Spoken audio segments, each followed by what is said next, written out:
बिस्मिल्लाहिर्रहमानिर्रहीम अस्सलाम वालेकुम डियर स्टूडेंट्स। आज का हमारा टॉपिक है that is difference between prokaryotic and eukaryotic cells.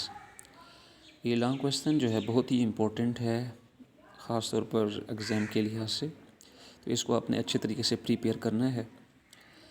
देखिए, सबसे पहले हम देख लेते हैं प्रोकैरियोटिक।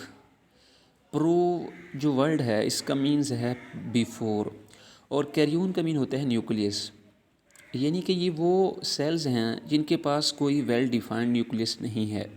जबकि यू का मीन होता है ट्रू और कैरियोन कहते हैं न्यूक्लियस। तो ये ऐसे एनिमल्स हैं जिनके पास एक प्रोमिनेंट न्यूक्लियस मौजूद होता है। तो अगर हम देखें तो हमारे पास जो प्रोकैरियोटिक हैं ये मच सिंपलर हैं as compare to the eukaryotic cells. देखिए, इसके कुछ हमें डिफरेंस दिए गए हैं। इसमें सबसे पहला जो डिफरेंस है कि eukaryotic cell have prominent nucleus, यानी कि जो यूकैरियोटिक सेल्स होते हैं उनमें क्या होता है, प्रोमिनेंट न्यूक्लियस होता है। अब ये जो न्यूक्लियस है, इस न्यूक्लियस के गिर्द क्या होती है, मेम्ब्रेन होती है। यानी कि अगर हम देखें तो ये हमारे पास क्या है जी, न्यूक्लियस है।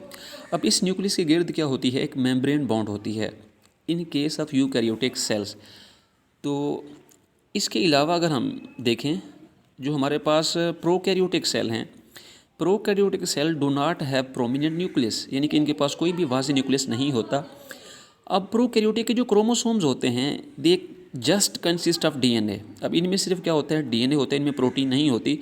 और इनके जो क्रोमोसोम होते हैं वो साइटोप्लाज्म के अंदर क्या करते हैं, फ्लॉट करते हैं। अगर हम देखें तो ये हमारे पास क्या है जी, प्रोकैरियोटिक सेल है जो कि बैक्टीरियल सेल है।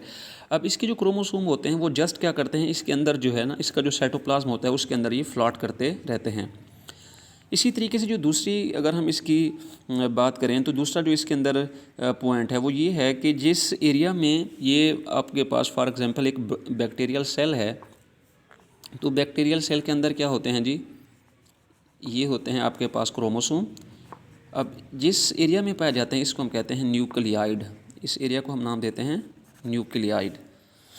तो इसी तरीके से हमारे पास जो सेकंड इसका डिफरेंस है वो ये है कि जो यूकैरियोटिक सेल्स होते हैं they have membrane bound organelle, यानी कि जो यूकैरियोटिक सेल हैं इनमें क्या होते हैं, मेम्ब्रेन बाउंड ऑर्गेनेल, माइटोकॉन्ड्रिया है, न्यूक्लियस है, इसी तरीके से आपके पास क्लोरोप्लास्ट है। तो ये तमाम जो मेम्ब्रेन बाउंड ऑर्गेनेल हैं ये यूकैरियोटिक में तो मौजूद होते हैं, यानी कि mitochondria, Golgi apparatus, endoplasmic reticulum.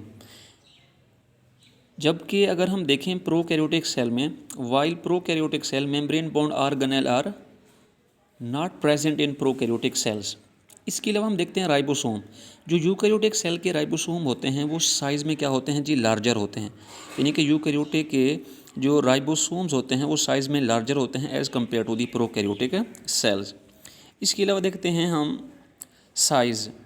जो यूकैरियोटिक सेल्स होते हैं वो 10 टाइम्स क्या होते हैं, लार्जर होते हैं as compare to the prokaryotic cells. इसके अलावा इसका जो फोर्थ डिफरेंस है दैट इज़ सेल वॉल। अब जो यूकैरियोटिक सेल हैं जिसमें प्लांट आ जाता है, जिसमें एनिमल आ जाता है, जिसमें फंजाई आ जाते हैं, तो cell wall of eukaryotic cell is made up of cellulose. जो प्लांट की सेल वॉल है वो सेलुलोज से बनी है, फंजाई की सेल वॉल जो है वो काइटन से बनी है। जबकि जो प्रोकैरियोटिक सेल्स होते हैं, प्रोकैरियोटिक जो सेल्स होते हैं एक्चुअली उनकी जो सेल वॉल होती है वो किससे बनी होती है, पेप्टाइडोग्लाइकेन। जबकि जो एनिमल होते हैं, एनिमल में सेल वॉल मौजूद नहीं होती। अब जो पेप्टाइडोग्लाइकेन है ये एक कॉम्बिनेशन है अमाइनो एसिड्स एंड शुगर का। तो ये आपने लॉन्ग क्वेश्चन जो है वो अच्छे तरीके से करना है क्योंकि ये एग्ज़ाम के लिहाज से बहुत इंपॉर्टेंट है। अल्लाह ताला आप सबको और आपके इस वकार को आसानियाँ अता फरमाएँ और आगे आसानियाँ तकसीम करने का शर्फ हासिल करें।